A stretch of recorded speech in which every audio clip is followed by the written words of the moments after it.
Em Filipenses, no capítulo 3, nos versículos 7 e 8, o apóstolo Paulo declara que o que para mim era lucro, eu considerei como perda por causa de Jesus Cristo.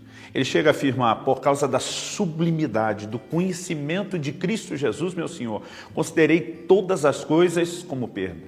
Há um lugar no nosso relacionamento com o Senhor Jesus que eu e você precisamos entrar, como o apóstolo Paulo entrou, onde o Senhor Jesus não tem apenas uma moderada importância.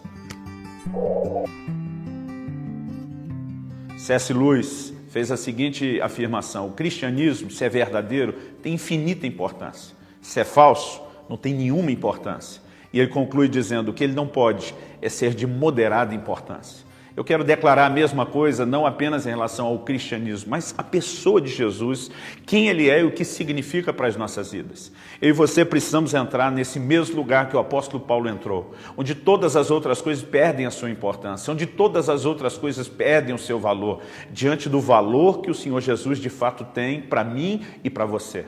Alguns anos atrás, o Espírito Santo trouxe muito forte ao meu coração a frase, até que nada mais importe. Isso passou a ser um alvo para a minha relação com Deus. Passou a ser um desafio para o meu próprio coração, da maneira como eu deveria me relacionar com Ele. Quando a palavra de Deus fala sobre o nosso relacionamento com Deus, ela sempre vai mexer no elemento intensidade.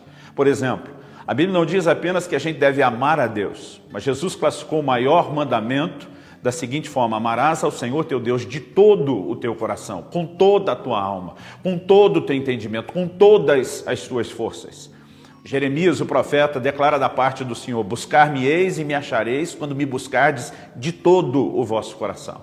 Ou seja, nós sabemos que o homem existe, foi criado por Deus para que o buscasse. Essa foi a mensagem de Paulo, quando ele prega em Atenas, Atos capítulo 17, ele diz: de um só homem, Deus fez todas as raças e tribos dos homens.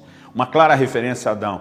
E ele mostra o propósito pelo qual nós somos criados, dizendo, para que o buscasse.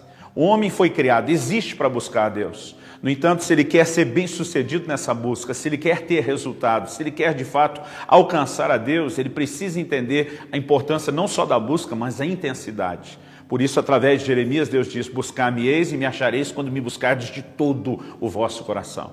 Na caminhada cristã, nós não podemos apenas amar a Deus, nós temos que amá-lo com amor total. Nós não podemos apenas buscar a Deus, nós precisamos buscá-lo com tudo o que há em nós. O lugar do nosso relacionamento com Deus é onde ele não apenas tem uma relevada ou moderada importância, mas onde ele se torna o nosso tudo, onde ele se torna a pessoa mais importante, onde ele passa a ser o objeto do nosso maior desejo, de uma verdadeira obsessão. E eu quero encorajar o seu coração, questionando a si mesmo diante de Deus. Qual a importância que o Senhor Jesus tem na sua vida? Será que ele de fato entrou apenas para trazer uma melhora em algumas áreas ou ele se tornou o centro de tudo? Quando Jesus disse que nós temos que buscar primeiro o reino de Deus e que as outras coisas seriam acrescentadas, ele obviamente nos colocou um foco. Nós vivemos em função do reino de Deus. As demais coisas, elas vêm como um acréscimo, elas têm a sua importância, senão o Senhor não prometeria acrescentá-las, mas elas não são parte daquilo que nós poderíamos classificar como a essência. Vivemos um momento onde a maneira de relacionar com Deus precisa ser repensada. Não devemos apenas ser bons cristãos, não devemos apenas ter um bom testemunho, não devemos apenas frequentar a igreja, não devemos apenas ter uma vida de devocional diário. Nós precisamos entrar num lugar onde Ele seja o nosso tudo, aquilo que nos provoca, aquilo que nos move. No Salmo 27, o salmista faz a seguinte declaração: uma coisa pedi ao Senhor e a buscarei, que eu possa habitar no seu santuário, contemplar a sua formosura.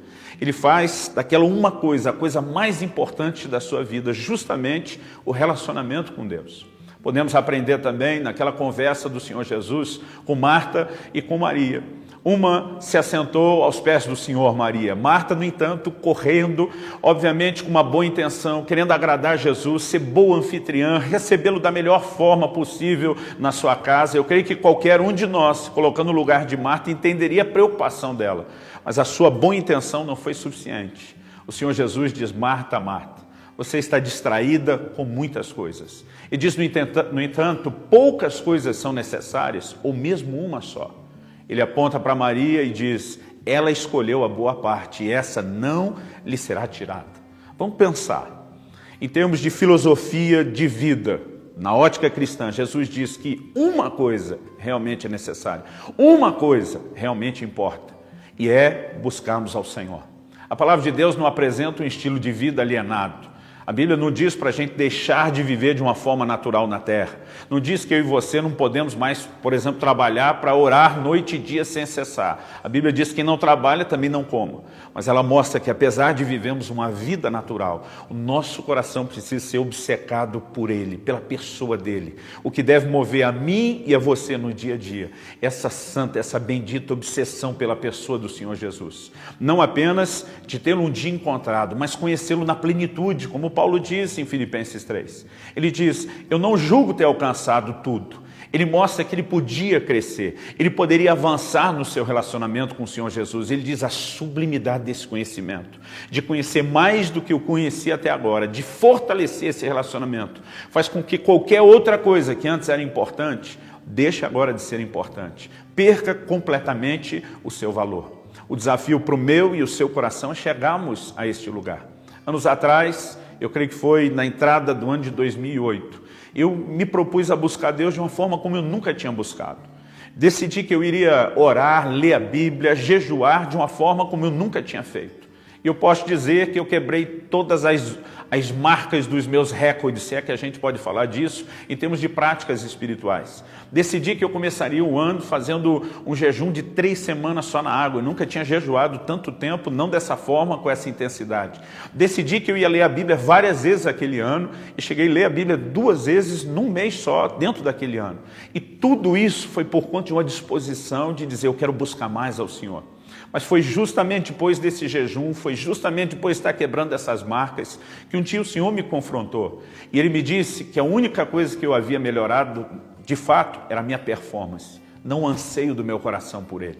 Havia momentos onde já madrugada dentro, eu morrendo de sono, estava tentando ler a Bíblia, porque se eu não pagasse a minha cota diária de uma leitura de uma certa quantidade de capítulos, eu não ia conseguir cumprir os votos que eu tinha feito. Mas o Senhor falou ao meu coração, você está fazendo isso sem nenhum tipo de prazer. O que Deus espera de mim e de você não é apenas que a gente melhore a performance, não é apenas que a gente gaste mais tempo orando, não é apenas que a gente gaste mais tempo lendo a Bíblia e nem jejuando apenas mais do que fizemos antes para quebrar as nossas marcas. O que Ele espera de nós é que a gente bote muito mais coração naquilo do que de fato havia colocado antes. É que haja um desejo maior de conhecê-lo, haja um desejo maior de encontrá-lo. Anos atrás, eu fiquei impactado com a história de uma esposa. Ela e o marido tiveram uma certa discussão. O marido se defende dizendo, olha, por 20 anos de casado, essa mulher sempre quis que eu acompanhasse no supermercado. Eu nunca gostei de supermercado, mas o dia que resolvi fazer isso, ela volta reclamando e dizendo que não quer mais que eu vá com ela no supermercado. Não dá para entender as mulheres. Ela se defendeu, ela olhou para o marido e disse, eu nunca quis que você fosse comigo no supermercado. Ele bravejou, disse que tinha testemunhas. Ela enfatizou, ela diz, eu nunca quis que você fosse. Ela diz, o que eu queria é que você quisesse ir. Ela diz, para ir do jeito que você foi, mostrando a má vontade de estar lá naquele momento, mostrando que para você aquilo era mais um castigo do que uma punição, não demonstrando nenhum interesse para estar do meu lado, é lógico que eu não faço a menor questão que você esteja lá. Deus me fez lembrar dessa história. E o que Ele falou ao meu coração na ocasião foi, eu não quero apenas que você me busque, eu quero que você queira me buscar. Essa é a chave, esse é o ponto que vai fazer toda a diferença. Eu e você precisamos não apenas buscar ao Senhor, mas colocar tudo de nós nessa busca. E o que Deus espera é encontrar em mim e você esse desejo de buscá-lo, de encontrá-lo. Isso fará toda a diferença. Quando eu e você entrarmos nesse lugar, onde buscar o Senhor, conhecê-lo, encontrá-lo de forma mais íntima e profunda, é o que de fato é o mais importante na nossa vida. E mais nada é tão importante ou relevante quanto nós vamos ter chegado lá. Que o Senhor nos dê graça, que Ele nos ajude, que Ele nos guie pelo Seu Espírito a aprofundarmos o relacionamento e não só melhorarmos a performance. Quando Ele fala com a igreja de Éfeso, lá nas cartas do Apocalipse, as igrejas da Ásia, Ele traz uma palavra muito clara. Ele começa dizendo para essa igreja, eu conheço as tuas obras, o teu labor, a tua perseverança. Ele está destacando que eles tinham uma alta performance. No entanto, ele diz, eu tenho porém contra ti que perdeste o teu primeiro amor. Não basta que eu e você tenhamos uma boa performance. A chama no coração tem que estar acesa. Que Deus nos dê graça, nos ajude a alcançar esse lugar, onde o coração dele estará satisfeito e nós teremos um baita de um sorriso da parte dele, enquanto o buscamos com tudo que há em nós.